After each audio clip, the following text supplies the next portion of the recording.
Bismillahirrahmanirrahim. Assalamualaikum warahmatullahi wabarakatuh. Salam jumpa kembali dengan channel Dunia Fana News.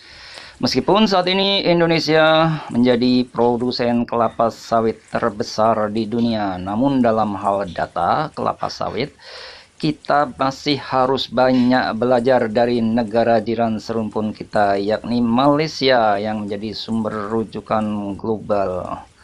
Untuk itulah pemerintah Indonesia masih berupaya untuk menyajikan berbagai data tentang kelapa sawit guna menjadi rujukan pasar dunia seperti data yang umumnya dipakai sebagai sumber rujukan global saat ini, yakni Malaysia, seperti dilansir dari situs bisnis.com. Deputi Bidang Koordinasi Pangan dan Agribisnis Kemenko Perekonomian Musdalifah Mahmud mengatakan secara pasar saat ini Indonesia telah berhasil mengambil 55% pasar global. Sementara Malaysia yang sempat menduduki posisi pertama saat ini berada di posisi 28%. Sementara banyak negara-negara mulai melakukan perluasan sawitnya antara lain Kolombia dan Thailand dengan potensi peningkatannya yang akan terus ada bahkan kerap mengundang investasi dari Indonesia. Di Kolombia sejumlah lahan ganja tengah dialihkan ke kelapa sawit.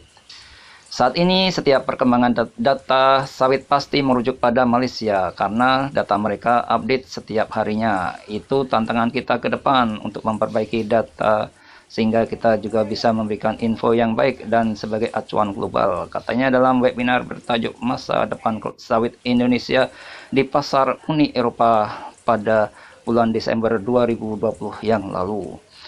Musdalifah mengemukakan dari hasil rekonsiliasi tutupan kelapa sawit tahun lalu, lahan sawit 16,3 juta hektar serta pertumbuhan produksi minyak kelapa sawit 8% per tahun dan ekspor 7% per tahun. Untuk itu BPDP dan BPS nantinya memproduksi data perguliran hingga supply chain guna menyajikan data yang lebih baik pada pasar dunia. Sisi lain, pentingnya perbaikan data sawit saat ini juga menimbang devisa utama Indonesia saat ini berasal dari komoditas tersebut. Secara tenaga kerja saat ini tercatat di hulu ada 6,9 juta petani dan hilir ada 16,2 juta jiwa. Wah, ternyata banyak juga ini kelapa sawit menyerap tenaga kerja ya di Indonesia. Ada puluhan juta, ada 20 juta orang lebih tenaga kerja terserap dari bisnis kelapa sawit di Indonesia. Alhamdulillah ya, bisa banyak memberikan lapangan kerja.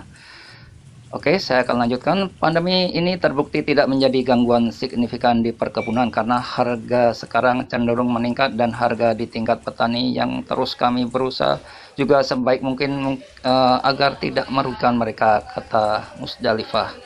Oke, demikian informasi yang bisa kami sampaikan kali ini. Terima kasih atas perhatian Anda semuanya. Wassalamualaikum warahmatullahi wabarakatuh.